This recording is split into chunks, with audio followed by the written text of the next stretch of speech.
Hey everybody, and welcome to I Can't Believe It's Not News, your favorite podcast about fake news. I'm Beth. And I'm Kelly. Hey Kelly, how are you doing tonight? I'm doing really good. I'm excited to have my son has the day off tomorrow. We're going to go to a ghost town. It's going to be exciting. Do you have a 3-day weekend? Well, my kids do. Oh, I don't. nice. No, I will be working tomorrow.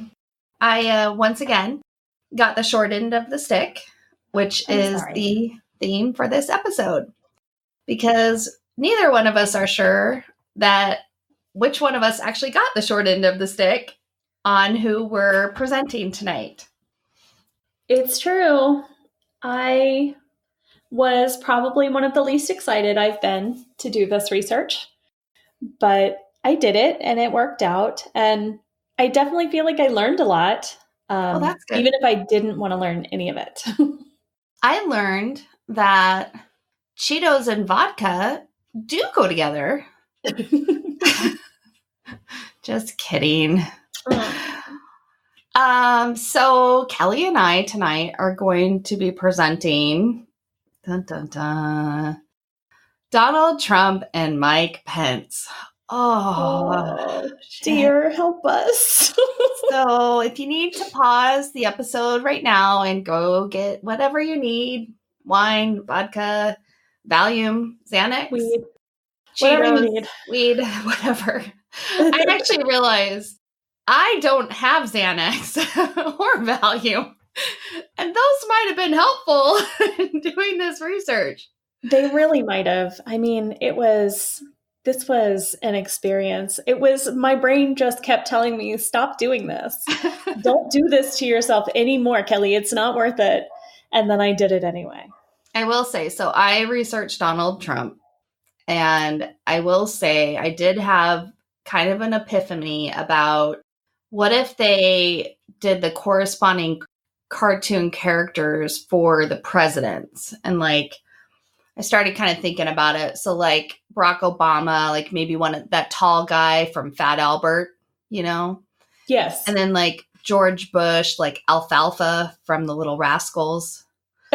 Okay. And then Bill Clinton. I'm not sure the name of this character, but I can kind of see him in my head. And maybe it's actually a cartoon of Bill Clinton, but like this kind of like the guy with the overalls and the hay sticking out of his mouth and real, farm boy Southern guy. And then I thought for Donald Trump, Donald Duck is just appropriate. But then I also thought Donald Duck doesn't deserve that.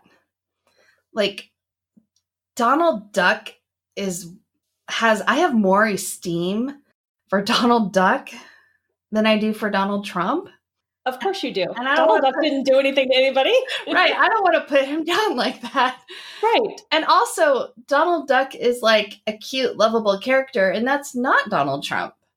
And so that's then why he adopted those 3 little boys, even though they weren't his. Yeah. And he was a nice guy. He was a nice guy. And like, okay, so neither of them probably like to wear pants. Oh, but thank God Donald Trump does in public. Right. But I thought, you know what? He's more like Satan than Donald Duck. And then that's where I was like, maybe this isn't the best idea. Yeah, it's not, because I'm gonna go out on a limb and say probably not as bad as Trump. Satan. I mean, he tempted people, but he certainly didn't push people right into the path of violence. I mean, all right. I mean, so I can see the similarities. Yeah. I'm just saying, I'm coming down in favor of Satan if I have to go with this argument. Okay. All right. Are you ready to hear about Donald Trump's tree on the fake news family tree? Because I am, and I want to come back to that cartoon thing later for my own person. Okay. Yeah. Okay. That sounds great. So I started researching Donald Trump, and here's the thing. There is way too much information about Donald Trump and fake news. Like way too much, very overwhelming. Mm-hmm. And I will say also that we already know a lot of this. So I'll give a little bit of history, but I kind of went down a different route for what I want to talk about with him in regards to fake news. So there is of course, a Wikipedia page about Donald Trump. And not surprisingly, it has some information about him, which is super boring. Like blah, blah, blah. He was born, he made a bunch of money, blah, blah, blah. So I kind of got more into like the fact checking part of it. So this is according to his Wikipedia page. So it says Trump has made many false or misleading statements during his campaign and presidency. The statements have been documented by fact checkers, and the media have widely described the phenomenon as unprecedented in American politics. Many of his comments and actions have also been characterized as racially charged or racist. Again, none of this is a surprise or anything new. Right. Fact-checking organizations have denounced Trump for making a record number of false statements compared to other candidates. At least 4 major publications, Politico, The Washington Post, New York Times, and the Los Angeles Times, have pointed out lies or falsehoods in his campaign statements, with the Los Angeles Times saying that never in modern presidential politics has a major candidate made false statements as routinely as Trump has. Again, not a surprise. NPR said Trump's campaign statements were often opaque or suggestive, which I think is probably the nicest thing that a news organization has said about his false statements. Another thing that they said in there is that Trump's penchant for hyperbole is believed to have roots in the New York real estate scene, where Trump established his wealth and where puffery abounds. Ooh. Did you just say puffery? I did. It was a cool word. And it's probably not good, but it's a cool word. So Trump adopted his ghostwriter's phrase, truthful hyperbole, to describe his public speaking style. So what they're saying is that they think that the reason why our democracy is on fire is because of the puffery and wealth in the New York City real estate scene, which sucks.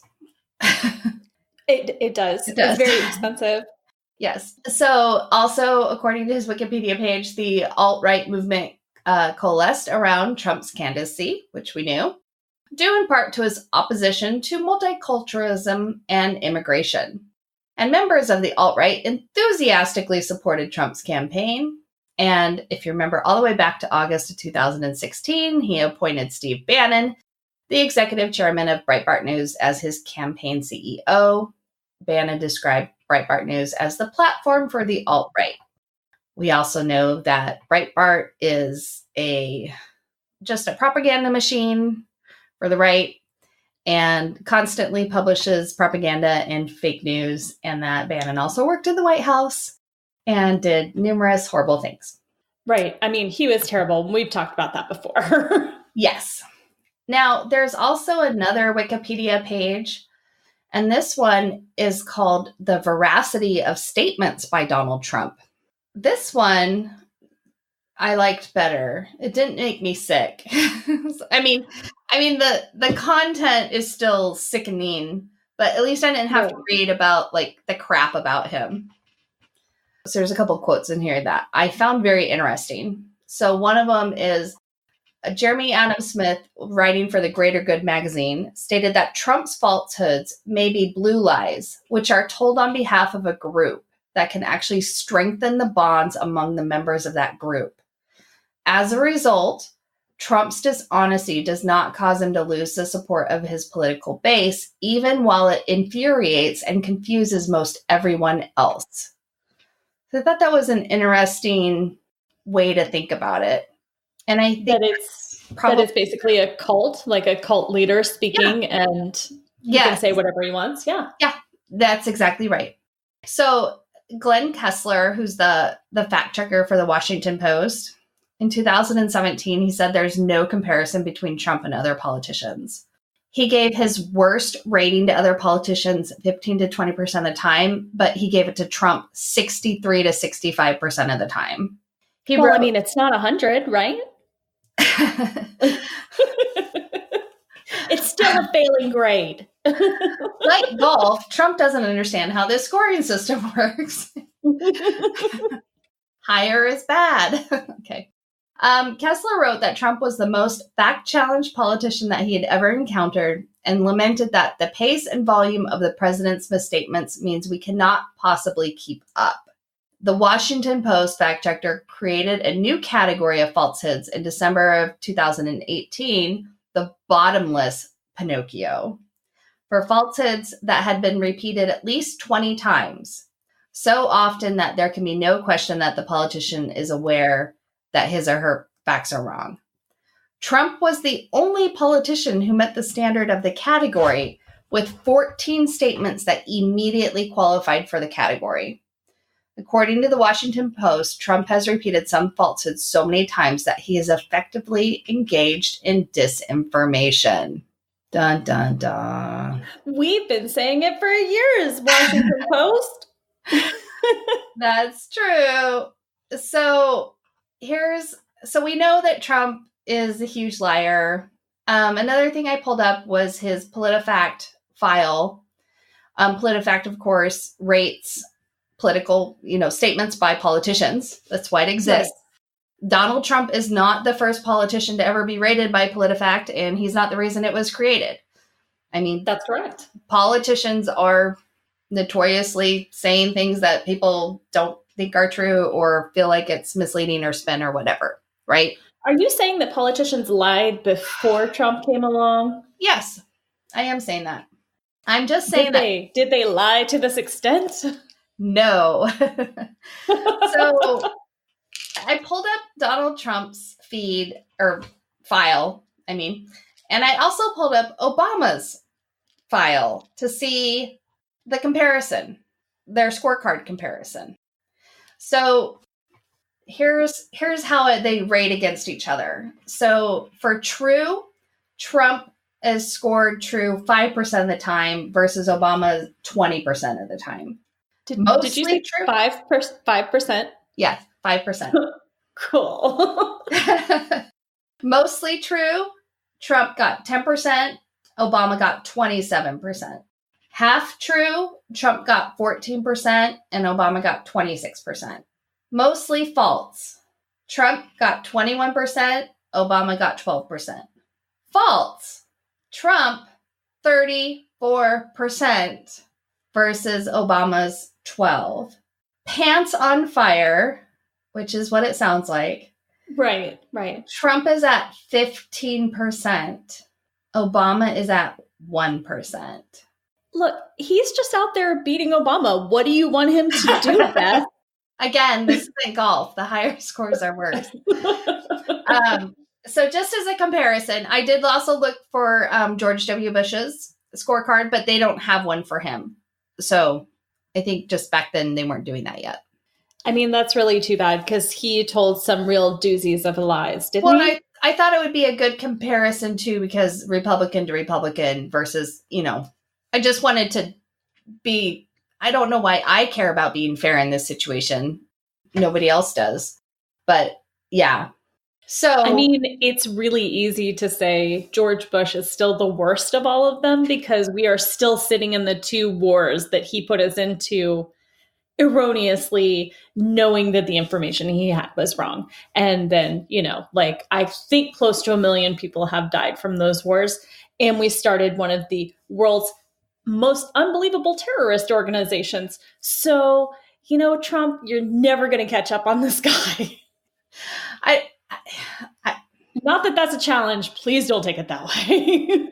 It's not a challenge, but I think that honestly, what's going to affect us for decades to come is how many judges he's appointed that are just not good judges for being fair and reasonable. Yes. But I would say that those judges would have come from almost any Republican would have been putting those same judges because those were all from a panel that were already chosen by Republican groups that were donating to these causes. Those guys were going in there. I agree that they are awful, but I'm still saying to you, I think it's partly too, though, that McConnell blocked Obama from being able to do as many judges as he should have been able to get done. And so For the Trump had all Supreme these Court. vacancies. Well, but for all of them, like all For the all the federal US, judges. yeah, there's been, if you look into it, and I didn't go into this because I wasn't meaning to bring this up, but he has appointed like more judges than anybody already, and he's not even done with his first term. And so they're saying that like for decades, we're going to have these super stacked conservative courts because of this. It's not just Trump, it's McConnell too, for blocking Obama from being able to just appoint the judges that he should have been able to appoint during his term. Right. So anyway, I'm still going as far as to say, I think that the two massive wars that we can't pay for, that have cost thousands and thousands of people their lives, the only reason I'm saying that is because they were both based on lies. Like we know that the people who attacked us didn't come from Afghanistan or Iraq. So that to me, those are the two biggest lies we've ever been told as a country that has cost us the most in terms of international respect, what we've done to the world as a whole, like how we've devastated entire countries. Yeah. And created this instability, and we still aren't really able to leave. So, which we see right now. So I wanted to go into a little bit about why this matters so much. And that's what I want to talk about is we know Donald Trump lies. I mean, it's literally up to, it was in here that it's like up to like 30 lies a day that he's telling now. I think I've seen this. Is it the average? Yeah, like the average. Yeah. And I have it in here somewhere. I will find it. So I do want to talk about this article by Quartz. It's called Fake News Has Been Enabling Fascism for a Whole Century.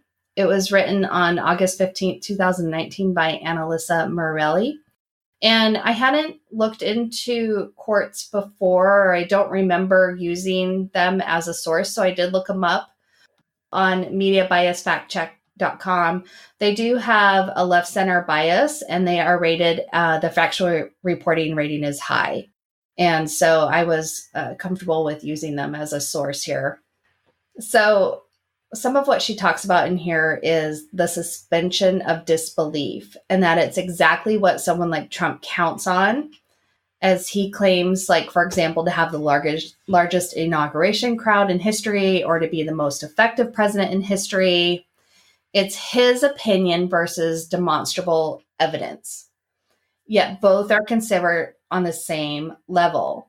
So Vladimir Putin goes face to face with tigers, and even bears fear him. Right.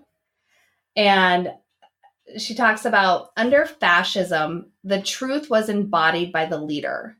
So this is replicated although through a milder fashion by populists. Fascism eventually gets rid of a free press, as it does of democracy, while populism simply attacks it as an enemy of the people.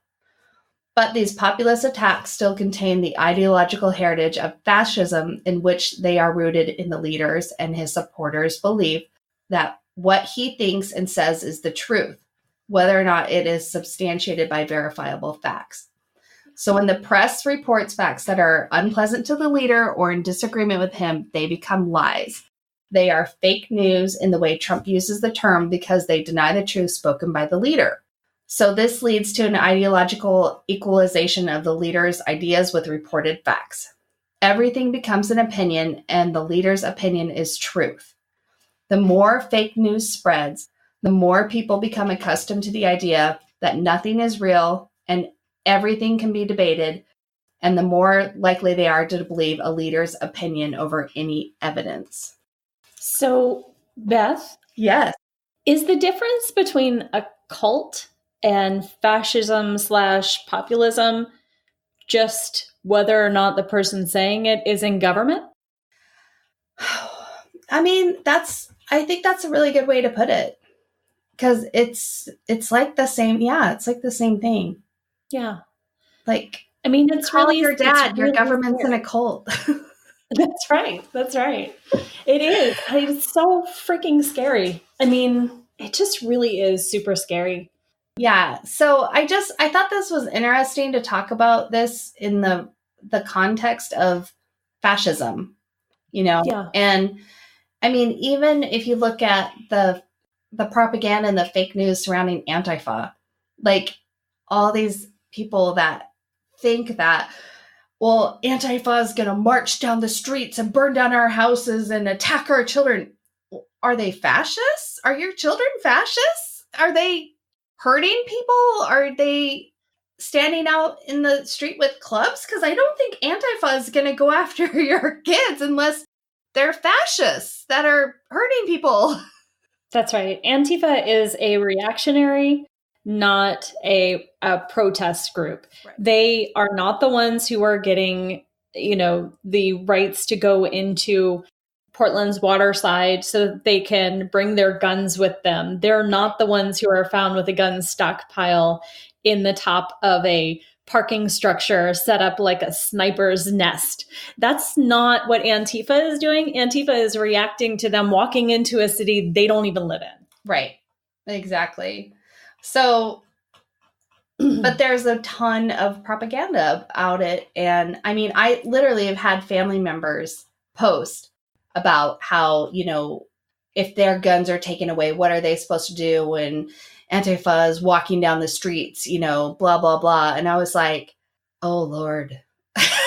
This is worse than I thought. It is. And technically it's true. I mean, Antifa is walking the streets because they are human beings that exist in our communities. Right, exactly. They aren't walking down the streets with weapons unless you are bringing people with weapons into their town. Right. Yeah. Who are coming in with their fascist ideals, with their Confederate flags, with their Nazi flags, with, whatever it is they've decided. I mean, you and I have both been there at a march when someone that's the thing is we've been at marches that are peaceful marches where people from the other side come out with their big trucks with their Confederate flags and try to intimidate peaceful marches around the state capitol. That's true. So it's not as though this is only Antifa is ever reactionary. This is something that both sides definitely do. Yes, for sure. So, and also that was the only time Kelly told me, are you sure that you want to scream fuck you at that person? Normally she's like, yeah, go for it. Yeah. Normally I am, I'll go for it. But that was also like wasn't that right after Heather Heyer had been killed? I don't think so. No, it wasn't? No, I don't think so. Okay. Yeah. It was funny. Okay. So one last thing here, and then I'm just gonna move on because there's just, I mean, I could literally probably talk for a week about everything that he's said and done. But so there's also a Wikipedia page just about fake news. And not surprisingly, it has some stuff about Trump on it. So in 2018, there was a study done at Oxford University that found that Trump supporters consume the largest volume of junk news on Facebook and Twitter. He said, on Twitter, a network of Trump supporters consumes the largest volume of junk news, and junk news is the largest proportion of news links they share, the researchers concluded. On Facebook, the skew is even greater. Their extreme hard-right pages, distinct from Republican pages, share more junk news than all other audiences put together. Awesome. Also, in 2018, researchers from Princeton University, Dartmouth College, and the University of Exeter examined the consumption of fake news during the 2016 U.S. presidential campaign. Their findings showed that Trump supporters and older Americans over 60 were far more likely to consume fake news than Clinton supporters. These most likely to visit fake news websites were the 10% of Americans who consume the most conservative information. It was a very large difference. 800% in the consumption of fake news stories is related to total news consumption between Trump supporters at 6.2% and Clinton supporters at 0.8%. The study also showed that fake pro-Trump and fake pro-Clinton news stories were read by their supporters, but with a significant difference. Trump supporters consume far more, 40%, than Clinton supporters, 15%. Facebook was by far the key gateway website where these fake stories were spread, which led people to then go on to the fake news websites. Fact checks of fake news were rarely seen by consumers, with none of those who saw a fake news story being reached by a related fact check. So one of these researchers, a guy named Brendan Nyhan, stated on an interview with NBC News, people got vastly more misinformation from Donald Trump than they did from fake news websites. Full stop. So I went and I read this article from NBC News about this, and it says that they asked him, it feels like there's a connection between having an active portion of a party that's prone to seeking false stories and conspiracies and a president who has famously spread conspiracies and false claims. In many ways, demographically and ideologically, the president fits the profile of the fake news users that you're describing. And he said, it's worrisome if fake news websites further weaken the norm against false and misleading information in our politics, which unfortunately has eroded. But it's also important to put the context provided by fake news websites in perspective. People got vastly more misinformation from Donald Trump than they did from fake news websites, full stop.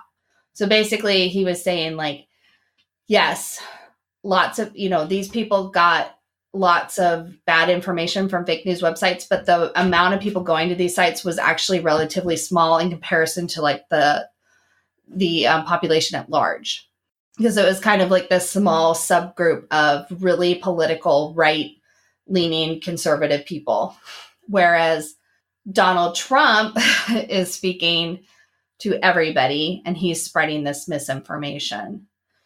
And so my official analysis is that Donald Trump spreads fake news, spreads misinformation, does it on purpose, and is a fascist propaganda spreading liar who doesn't deserve to be Donald Duck.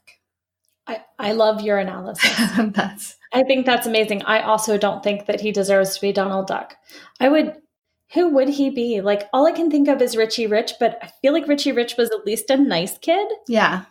Just a rich kid. So I don't know. Maybe he's, you know who he is?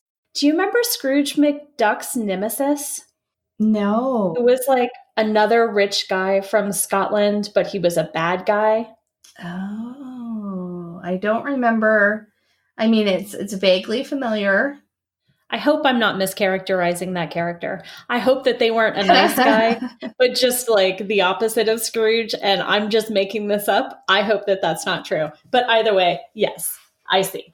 And I think I know who Pence is, though. Who is Pence?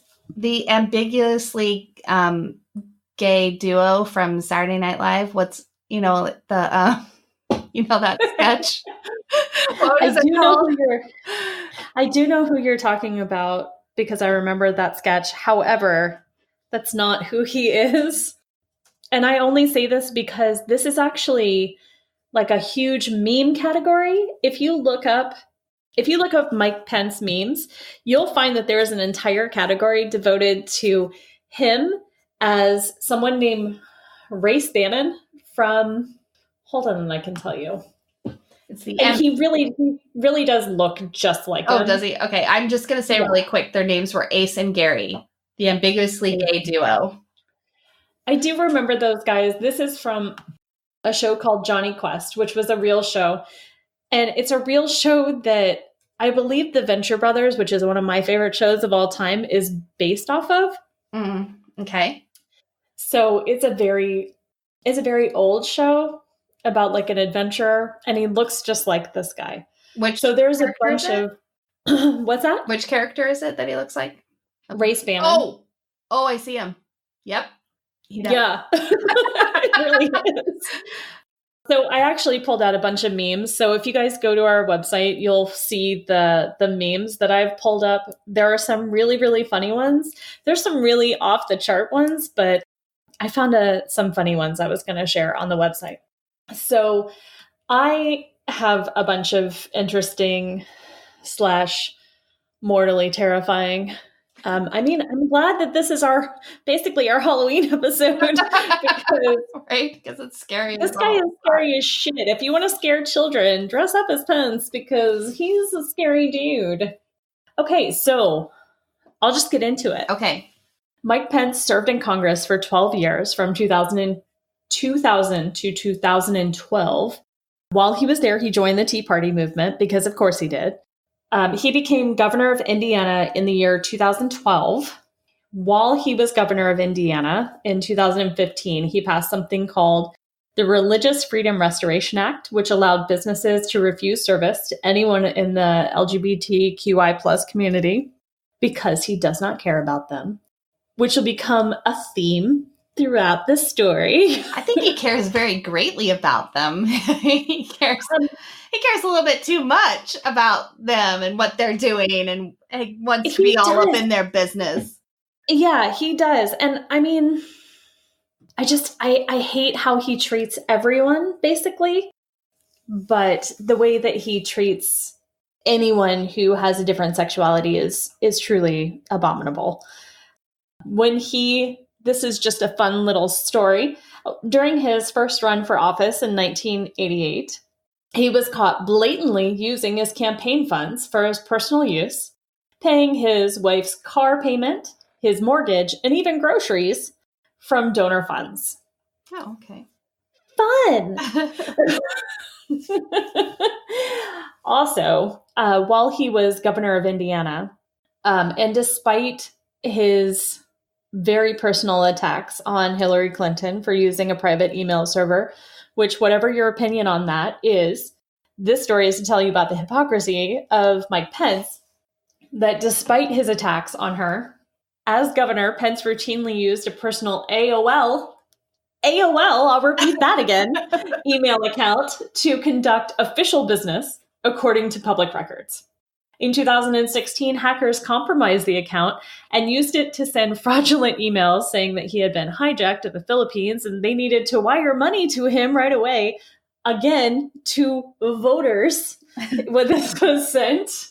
And they did that in an attempt to get money from his contacts. To this day, Pence is still trying to deny public record requests on these emails. An official investigation did start in late 2017. I just want to repeat again. He was writing government emails from an AOL account in 2016. You guys, that was 3 years ago. I mean, even your grandmother doesn't have an account on AOL anymore. If you know someone who's still using an AOL account, stop them. Make them do a little bit better. I'm just wondering if the state of Indiana still had dial-up, or do you think they had Wi-Fi at that point? I think they did. I really do think they at least had some dial-up. I mean, it was 2016. I'm just going to say again, that was 3 years ago, guys. 3 years. So, okay. But in 2015, which was in December, exactly 6 months before he was named to be the vice president candidate for Donald Trump, Pence tweeted, "Calls to ban Muslims from entering the United States are offensive and unconstitutional." Yet here we are, still fighting this ruling that was signed as an executive order in 2017, I believe January of 2017. So, I mean, I guess it's only unconstitutional before you're elected. Right. Because afterwards, he's had no problem with it. I'm surprised he was supportive of it before. Well, you should be, and here's why. Because despite him saying this in 2015, which seems to be kind of reactionary because the Republicans really didn't want Trump to be their candidate, when he was governor in Indiana, he attempted unsuccessfully to prevent Syrian refugees from being resettled ever in the state of Indiana. In February 2016, a federal judge ruled that Pence's order to cut off federal funds for a local nonprofit refugee resettlement agency was unconstitutional, and Pence appealed the decision. Right. So, just as a reminder, he thought it was unconstitutional before. I feel like that was the same thing. odd part, though, is that it seems like he's always been on the side of, evil. Like, was that like just a mistype? Did somebody forget to put not in that sentence? Like, I don't think so. I think that, and I will show this as we go along, but my hypothesis, which I believe will be proven by the end of this crazy science experiment I have done on this fungus of a man, I believe what I originally thought going in was this man is a crazy Christian and maybe he doesn't agree as much about Donald Trump because remember when Omarosa said that, do you remember that op-ed from the New York Times that was anonymous that said Trump was kind of losing it? It wasn't even really mean. It was just kind of, but Trump was like, this person should be found and tried for treason. right. Because he always does that. Get off of my lawn. But I remember Omarosa saying that came from Pence's office. And it might have even been Pence who wrote it. And so I kind of went in with that state of mind of, oh, he hates gays, probably hates people of color, but maybe not a fan of Donald Trump, but just kind of fades in the background. He's kind of getting thrown under the bus right now with the stuff with the Ukraine, but good because he's also an asshole. Right. What I learned going through this, and again, I'll prove this, is that the only conviction that Mike Pence seems to have is the conviction that he deserves as much power as possible. And that whatever he needs to do to get that power, God is behind him. Oh, boy. Yeah. Okay. So he can sell out anyone at any time and change his mind on any position because he believes at the end of the day that he is a chosen one by God. Okay. So, yeah, which is scary. Because, again, that goes into that cult mentality. Right. Because we've got the chosen one, and then we've got the one who, well, if one thinks God chose them and that God's behind, and the other thinks that money is like the power thing. Like they both think they've got all this. Yeah. Power. Oh, I certainly think that Trump thinks he is chosen by God and he's one of God's great people. I just don't know that he believes in God, or if he just thinks he's like who is God. Yeah, I think he would think like, well, God obviously chose me because he gave me all this money or this ability to make money. Right. Like, I'm in charge of my life, and blah blah blah. Where it sounds okay. I'm excited to hear this. Tell me more. Okay. So Mike Pence, before he was ever a politician, he had a conservative talk show that was on the radio, and he wrote a bunch of these like Christian, very controversial, but not really because he's still milquetoast at the end of the day kind of op-eds where he's just like, well, here's the party line, and I'm just going to talk about the party line and how I feel about the party line, and women are bad, and homosexuals are bad, and Disney is bad, and women in the military are bad, So he wrote an op-ed about how he was victimized by the liberal Disney writers by suffering through the movie Mulan. Oh. In his own words, despite her delicate features and voice, Disney expects us to believe that Mulan's ingenuity and courage were enough to carry her military success on an equal basis with her cloddish cohorts. Women in the military? Bad idea. And so what I have to say to that is, tell it to Tammy Duckworth, you namby-pamby jackass. Not only did you not ever serve in the military, you can't even have a meal alone with a woman who is not your wife. All true. And of course, if he doesn't want women in the military, I think it's obvious he also doesn't want homosexuals in the military. So he has said that homosexuality is incompatible with military service because the presence of homosexuals in the ranks weakens the cohesion. I didn't realize that your sexuality had any bearing on whether or not you could shoot a gun, make friends with people, and be part of a family. But I mean, maybe Mike Pence shoots his guns in a different way than most people do. I didn't realize that any sort of genitalia was ever involved.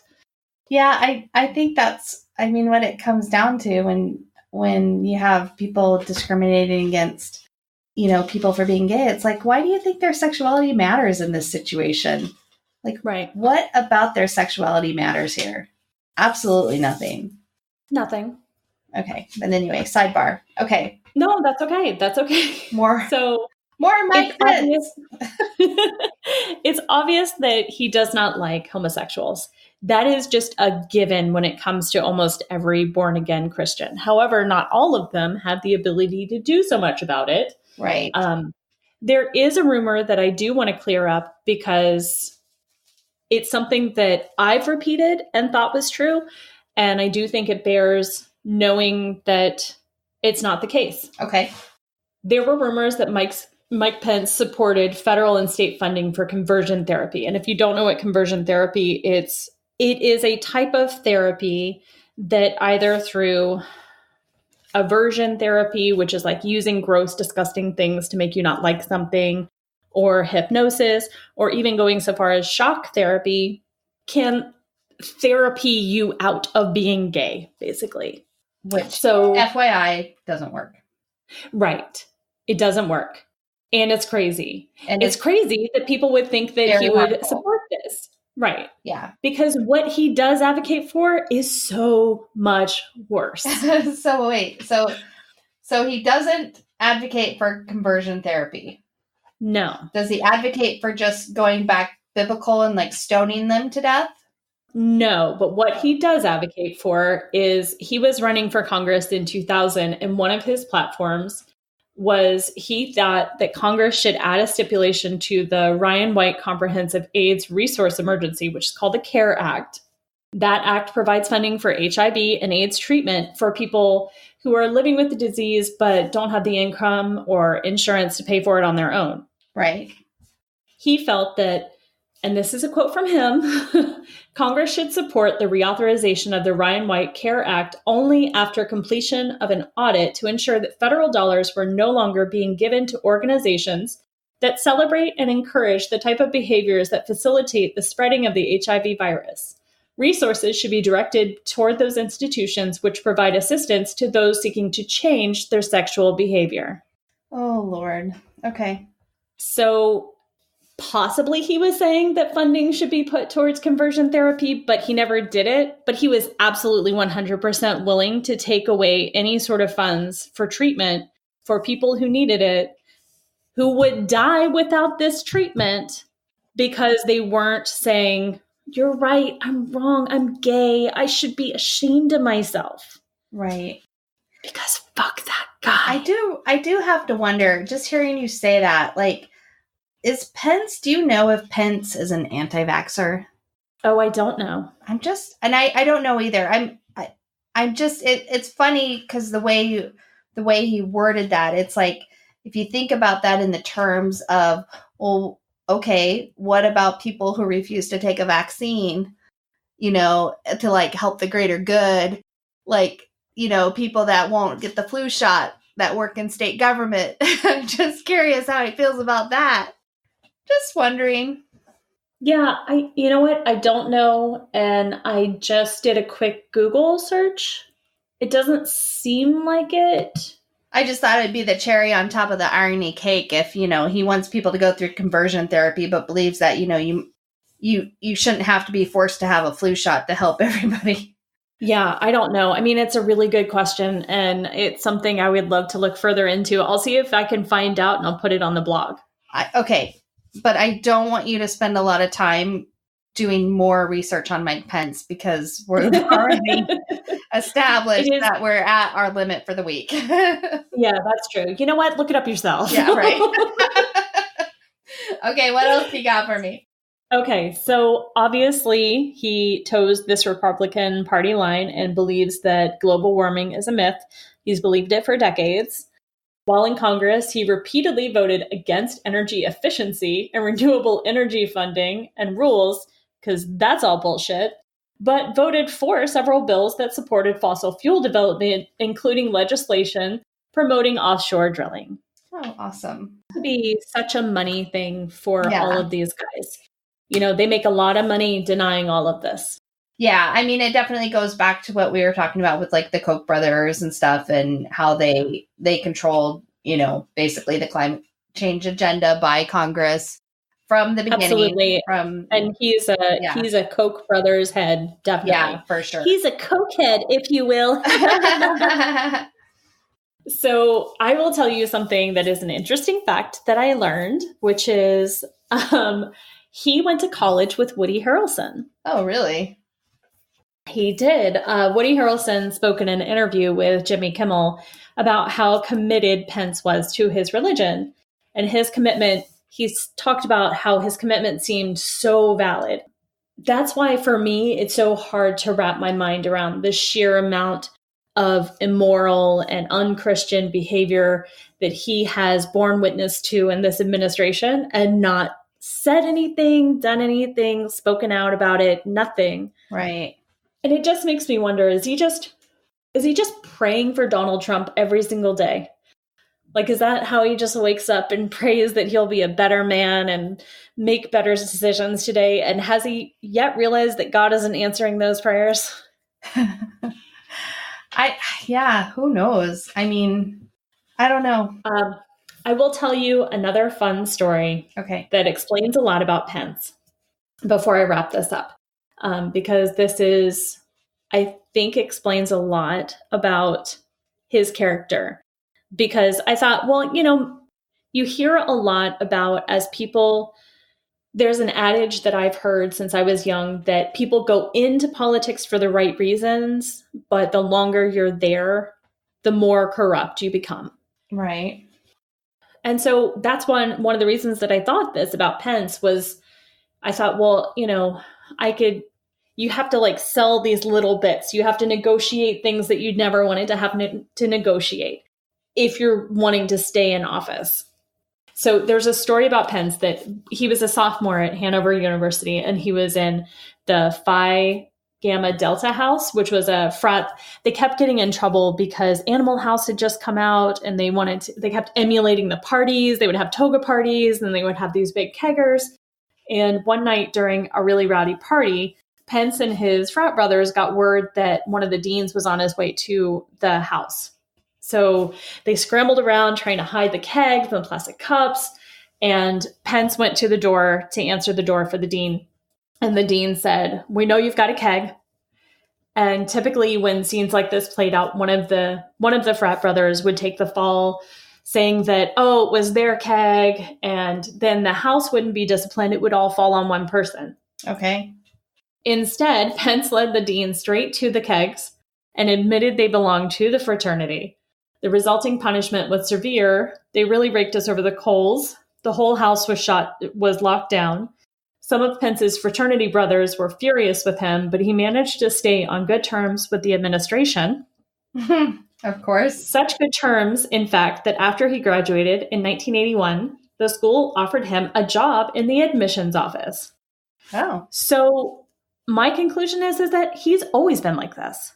Right. He's always been a sneaky little rat bastard who's been looking for the best opportunity he can and will use any advantage that he can get because he feels like he's chosen to be in the role that he's playing.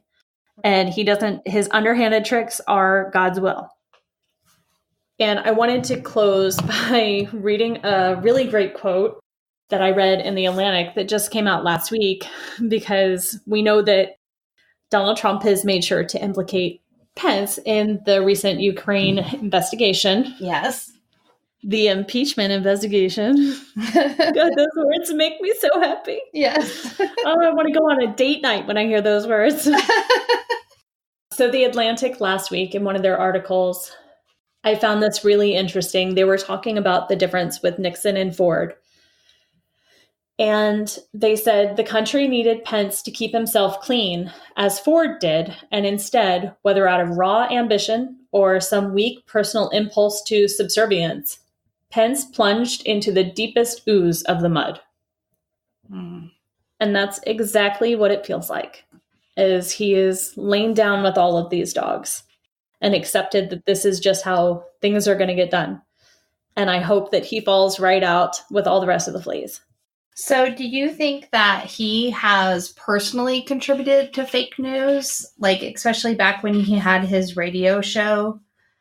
Oh, absolutely. I think that, I mean, certainly I don't think that Mulan was any sort of liberal Disney plot to ensure that women felt like they were comfortable going into the military. That doesn't seem like a thing that Disney does. Right.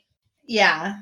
I am less concerned about his fake news, even though obviously that's what this podcast is about. Right. I am less concerned about the issues of fake news with him than I am about the sheer hypocrisy and the things that, as a Christian, as anyone who is, I'm not a Christian, but I've certainly been to church. I've read the Bible, parts of it. I've read parts of the Bible, Right. and I've sat in church and had other parts read to me. I've been quoted many scriptures on Facebook. Yes, you have.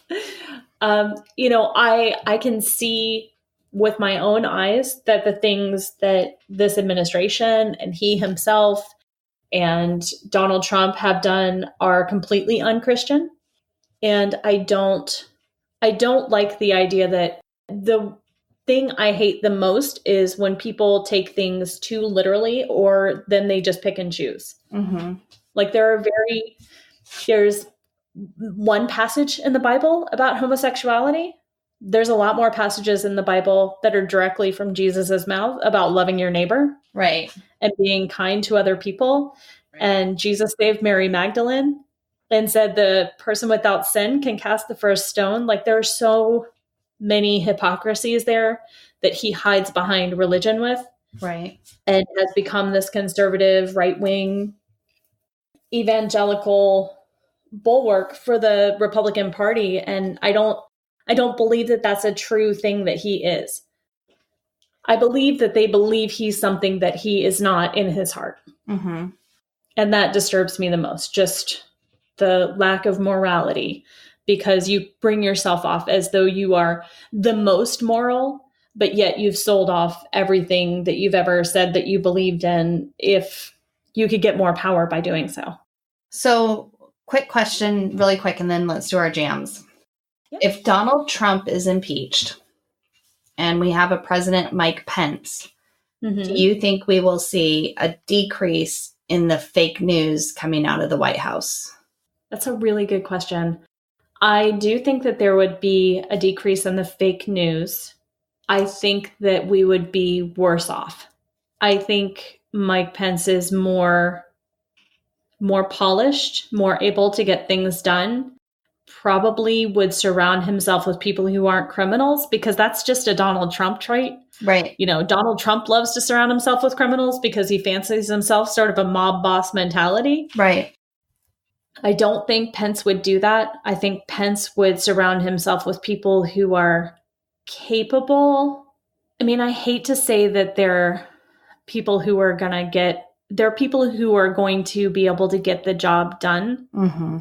but the job that they're going to get done is terrible. The one saving grace we've had is that Trump is so fucking awful at doing anything. He's like the Jacob Wall of presidents.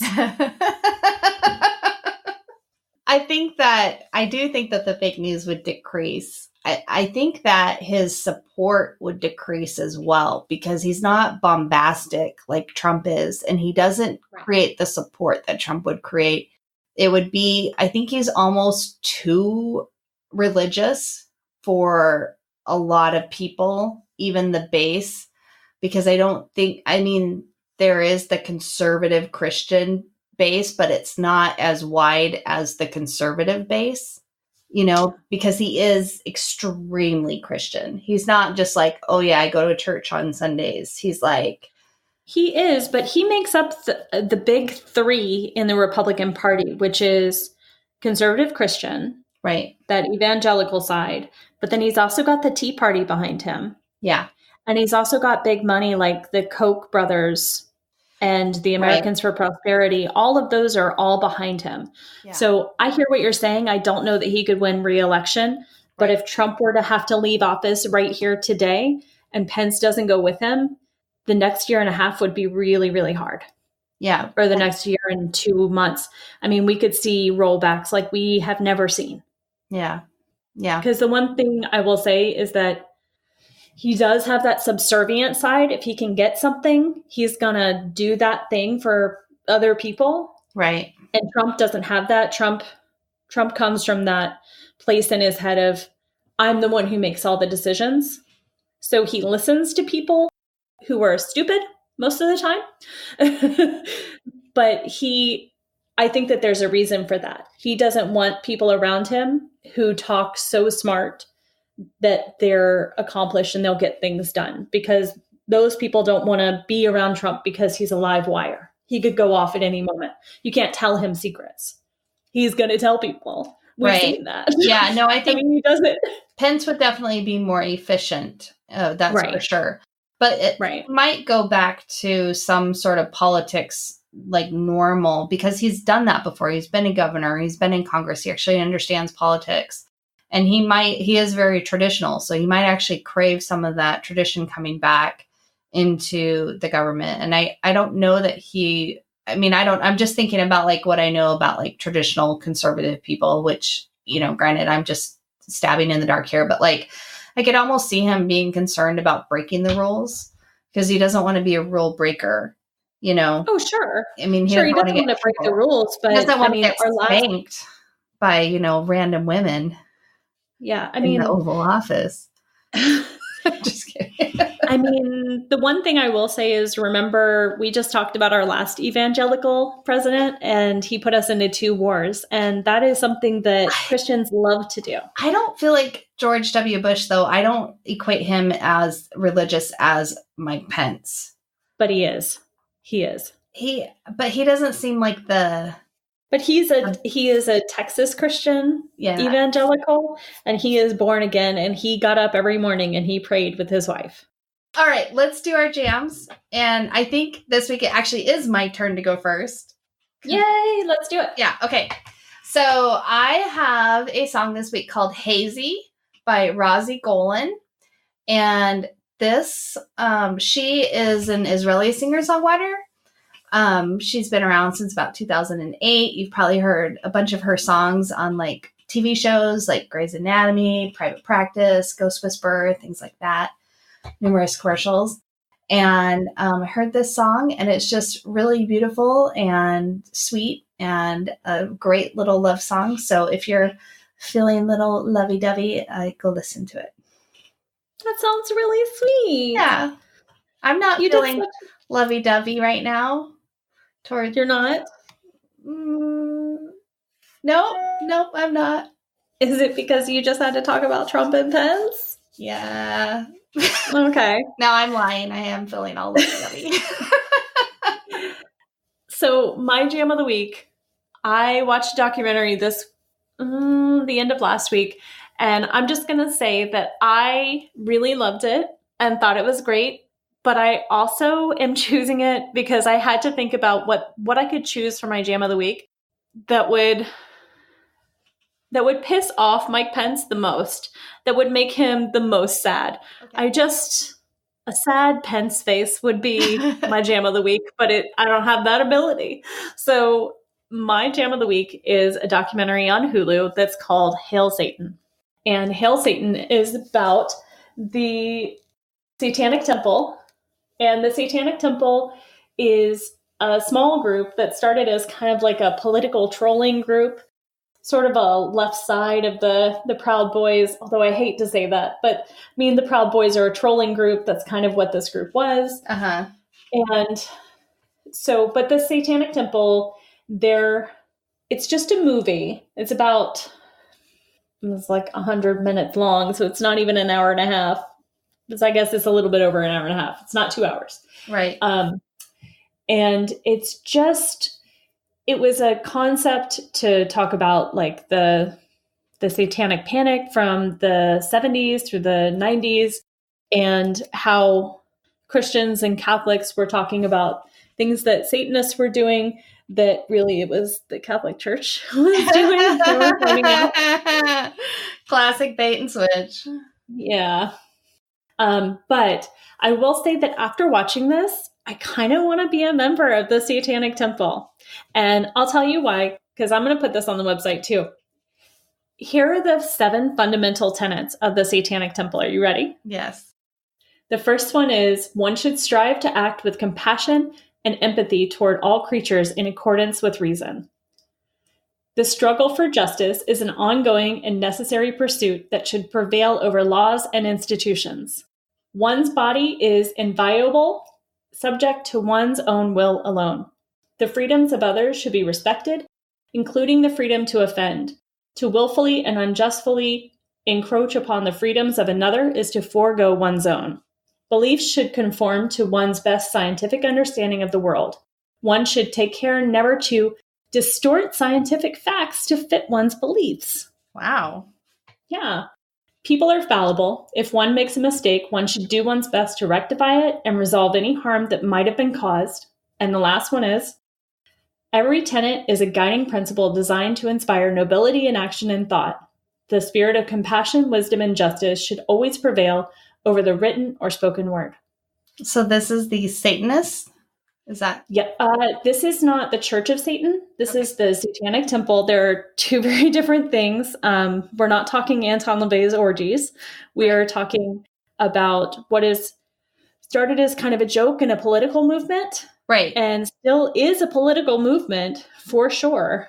But they now have hundreds of thousands of members all over the world. Those are pretty good. I think they're approaching. Yeah. I mean, this started with like 3 people who had an idea and just sort of caused some shit. And then they went up against, I'm not going to be able to tell you what state it was, but there was a state that was putting the 10 Commandments on their lawn. And they fought to put a Baphomet statue right next to it and won. Yeah.